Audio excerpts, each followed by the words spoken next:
Bueno, buenos días, buenas tardes, buenas noches. Mi nombre es Manuel Ibarrola. Primero y principal, quiero agradecer al comité directivo de este curso y a la dirección del grupo ASMA del NOA por la invitación y por confiar en mí para transmitir algunos mensajes. Me toca hoy, tengo el agrado de hacerme cargo de hablar de los tips en asma, algunas recomendaciones, algunos puntos clave en los que creo es importante hacer foco para de alguna manera poder comprender mejor la enfermedad rápidamente, con puntos clave que no se nos pueden pasar, y para de alguna manera resumir y hacer hincapié en mensajes que seguramente ya han recibido en los módulos previos. Traté de pensar a quiénes iba dirigida esta charla, como siempre, y en qué podía colaborar con este programa. Lo cierto es que pensé, somos médicos de atención ambulatoria, tenemos que tomar decisiones relativamente rápidas y seguras, tenemos breves tiempos de consulta, más allá de los problemas que en la consulta pueden surgir, que muchas veces son de tipo burocrático o otras veces son de tipo organizativo. Tenemos muchos problemas en cuanto a los múltiples escenarios que los pacientes nos plantean. Los pacientes son todos muy distintos. Y el grupo de pacientes que ustedes ven particularmente tiene un abanico de patologías, de problemas, de medicaciones, de estudios, de historia clínica, que hace que muchas veces sea difícil priorizar los riesgos. Pero creo que es el principal punto del cual no tenemos que alejarnos. Y de esta manera poder adelantarnos a la conducta de una enfermedad crónica. Esto ocurre obviamente no solo para el asma, sino para todas las enfermedades crónicas que ustedes ven en su día a día. Entonces me planteé algunos objetivos que espero les sirva a ustedes y compartan conmigo. Quiero dejarles 5 mensajes claros. Solo 5 va a haber con 5 títulos que pasaré a desarrollar brevemente, pero que me gustaría que les queden claros al momento de ver un paciente con asma, se les vengan esos 5 mensajes a la cabeza y conozcan básicamente de dónde viene eh, la explicación, la argumentación del porqué de esos mensajes. Tratar de que a través de estos mensajes se logre una mejor comprensión del asma. Para resumir en un par de slides cómo es que la enfermedad se comporta y de esa manera el porqué de lo que nos encontramos en la consulta ambulatoria día a día. De esta manera poder tomar decisiones rápidamente en este escenario que mencionamos recién de consultas breves y complejas. Y también rápidos mensajes al paciente, es decir, que el paciente también se lleve de parte nuestra una conducta segura, una conducta clara, un mensaje en cuanto a su enfermedad, la comprensión de su enfermedad, cómo actuar, que sea claro y que sea breve. La educación del paciente siempre redunda en beneficios para ambos, para el paciente y para el médico tratante. Es así como empiezo con el primer mensaje. El primer mensaje es: el asma es una enfermedad altamente variable. Ahora bien, ¿de qué hablamos cuando hablamos de variabilidad? Punto número 1, varía a lo largo de la vida. ¿De qué manera varía?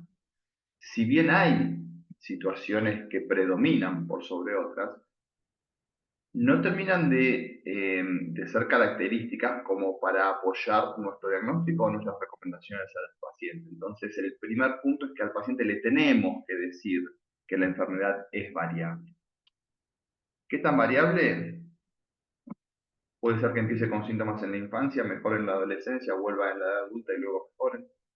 Puede ser que estén pacientes asintomáticos hasta la edad adulta y empiecen con asma en la edad adulta y empiecen a decir: yo nunca tuve asma, ¿por qué ahora me está diciendo usted, doctor, que tengo asma si yo jamás lo tuve? Porque están acostumbrados a cierto perfil de paciente asmático.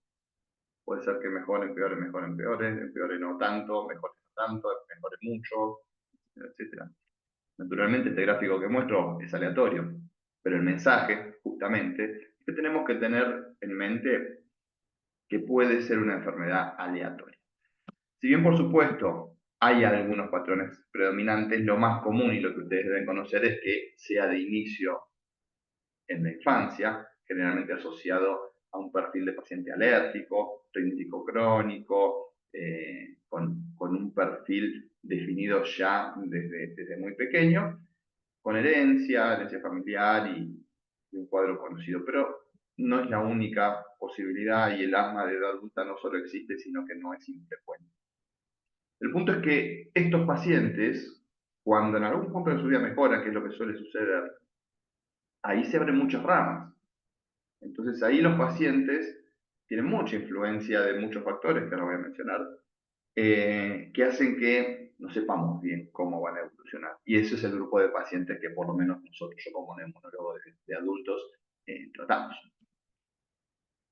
Es variable de paciente a paciente, esto también se lo tenemos que decir al paciente, porque muchas veces el paciente desconfía de su diagnóstico porque no se ve igual a otro, porque no se desencadenan los síntomas de la misma manera, porque el manejo es distinto, las recomendaciones son distintas, porque la forma de presentación, el momento de presentación fue distinto. Y claro, como dijimos antes, el abanico de opciones, de problemas que nos traen los pacientes, afecta particularmente a este tipo de enfermedades que están muy relacionadas con la influencia ambiental. Entonces, las alergias de un paciente que pueden desencadenar síntomas pueden no ser las mismas que las de otro. Los factores exposicionales, pacientes que fuman, pacientes que no fuman, pacientes que están expuestos al tabaquismo versus pacientes que no, pacientes que trabajan en una fábrica, pacientes que trabajan digamos, ambientales sin, ¿cómo decirlo? Bajo techo o expuestos al aire que los rodea, a la contaminación. Pacientes que hacen actividad física versus pacientes que no hacen actividad física, una gran diferencia. Y la presencia de múltiples comorbilidades, que ya las veremos. Los pacientes no son iguales y el asma es una enfermedad que demuestra que esas características hacen de la enfermedad a un ente diferente en cada paciente. Y también es variable a lo largo de un año. Estos tres mensajes de la variabilidad yo se los doy siempre al paciente cuando le doy el diagnóstico, cuando le digo que la sospecha o el diagnóstico más probable es el de asma. Y que un paciente probablemente no tenga el mismo cuadro clínico, la misma necesidad de medicación, el mismo padecimiento en invierno que en primavera, que en verano, que en otoño.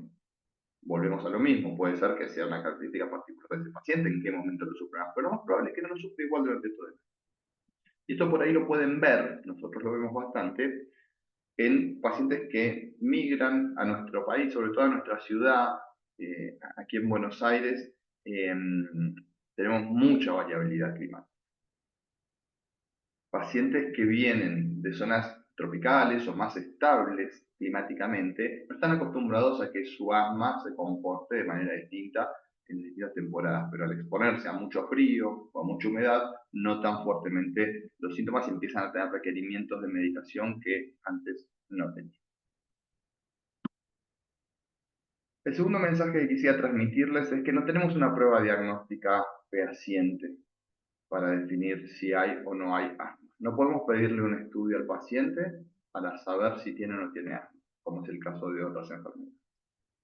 Si bien utilizamos, y utilizamos mucho la espirometría, es el estudio de cabecera de todo neumonólogo para evaluar la función respiratoria del paciente, cada vez que hablamos de función respiratoria hablamos de estas mediciones que se realizan en espirometría, casi el 50% de los pacientes asmáticos tienen espirometría normal, lo cual responde a la historia natural de las enfermedades crónicas. Las enfermedades crónicas en su mayoría son manifestaciones leves o moderadas de la enfermedad. Por lo tanto, cuando estudiamos un paciente y en el escenario de la atención ambulatoria le pedimos estudios en estabilidad del paciente hay altas chances de que tenga una función respiratoria normal, que decaiga en el momento en el que tiene síntomas.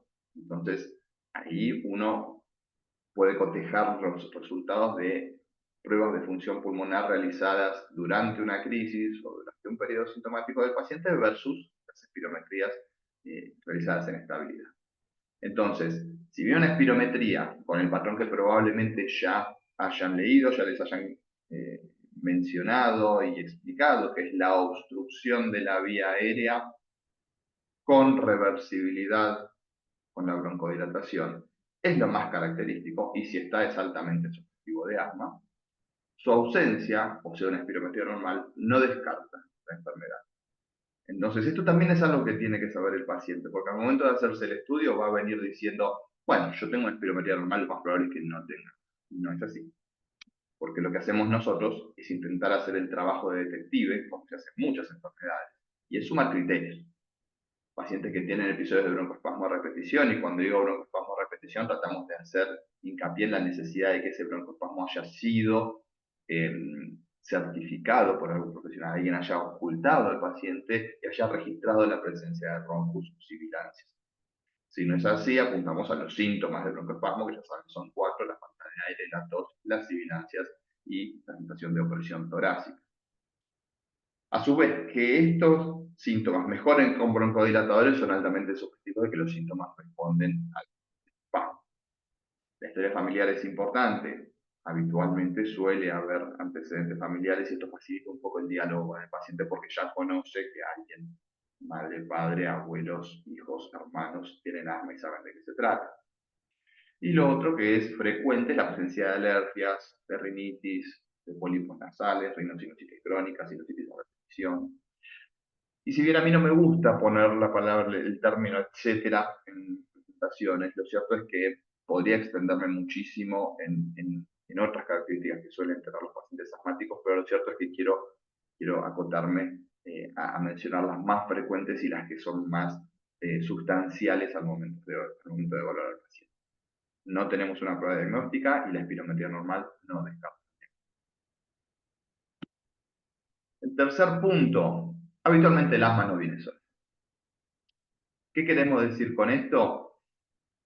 Hay comorbilidades que son frecuentes de encontrar. Naturalmente, todos los pacientes pueden tener combinaciones infinitas de enfermedades. Pero hay algunas que son más frecuentes y que es importante saber que más allá del diagnóstico, estas comorbilidades definen que el control que podamos llegar a lograr de esa enfermedad del asma no depende solo de las características del asma. Entonces ustedes habrán visto ya que nosotros decidimos qué tratamiento dar al paciente, subir o bajar el famoso tratamiento escalonado, ¿sí? Por steps. Lo decidimos según los niveles de control del paciente, según cuántas veces tiene síntomas a la semana, cuántas veces necesita medicación de rescate, si tiene síntomas nocturnos, si tiene exacerbaciones, si tiene limitaciones en su vida diaria, si tiene algún tipo de alteración en la función respiratoria mediante espirometría. Ahora, es importante saber que esas variables no solamente dependen de que el asma esté bien o no, o mal medicada en cuanto a medicación en aerosol, a corticoides inhalados y a broncodilatadores, sino que todas estas cosas que yo mencioné como comorbilidades, rinitis, rhinosinusitis, poliposis nasal, alergias, influyen.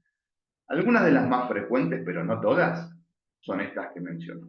Rinitis, sinusitis, poliposis nasal, el tabaquismo no solo es una injuria directa a la vía aérea, esto ya lo sabemos, sino que también interfiere con la actividad de la medicación, particularmente de los corticoides inhalados a nivel de la vía aérea. Entonces, un paciente que fuma no solo tiene más riesgo de tener síntomas respiratorios, empeorar su función respiratoria, sino que además no va a responder de la misma manera que un paciente no tabaquista al tratamiento inhalado que nosotros. La obesidad, las alteraciones tipo depresión o ansiedad, el estatus cognitivo del paciente, esto influye mucho en la capacidad de recibir la medicación de forma adecuada, en la adherencia, y el reflujo gastroesofágico.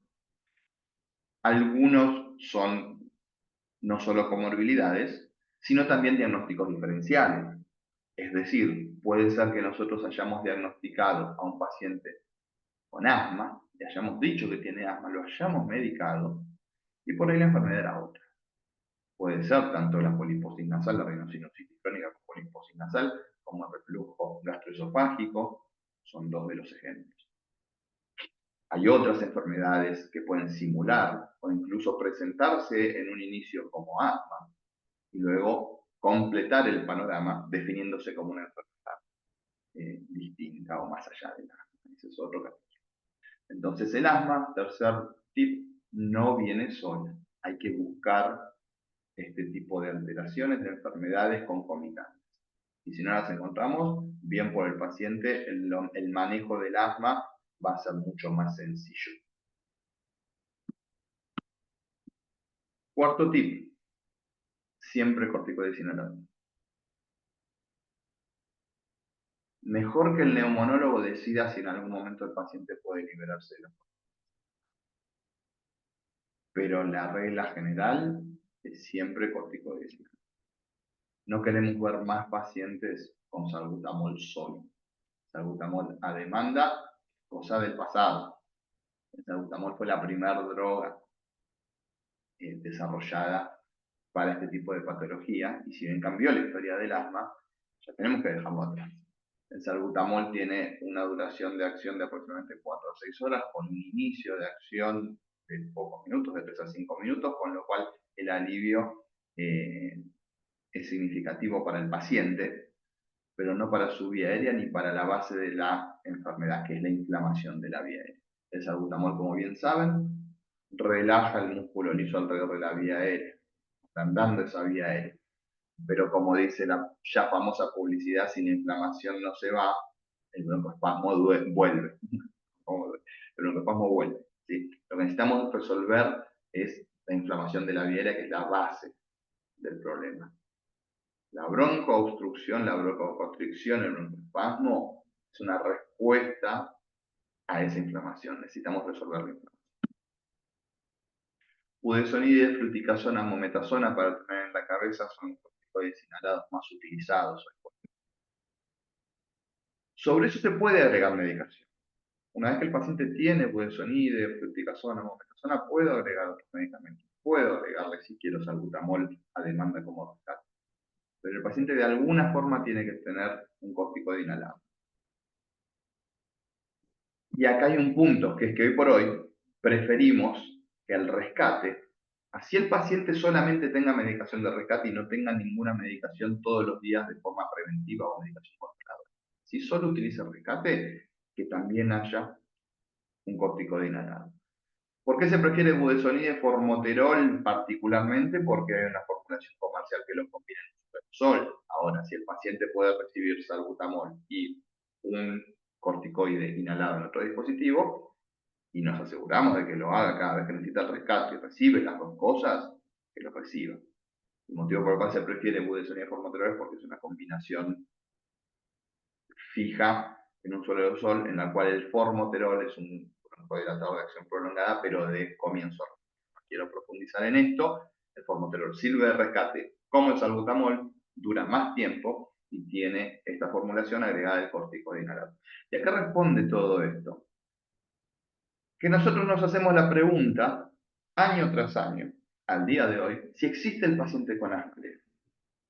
Es decir, ese paciente que en un principio uno pensaría no tiene exacerbaciones, tiene pocos síntomas, no le estoy dando una medicación controladora a diario porque el paciente incluso se niega al estar sin síntomas a utilizar la medicación todos los días porque sin medicación anda bien y solamente utiliza rescate, digamos, una vez cada tanto.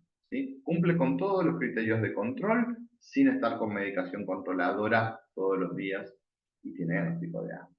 ¿Ahora este paciente existe? Y acá yo quiero avanzar un poquitito, me voy a adentrar un poquito en este concepto, porque lo que quiero es que quede fijo el tip de siempre corticoides inhalados.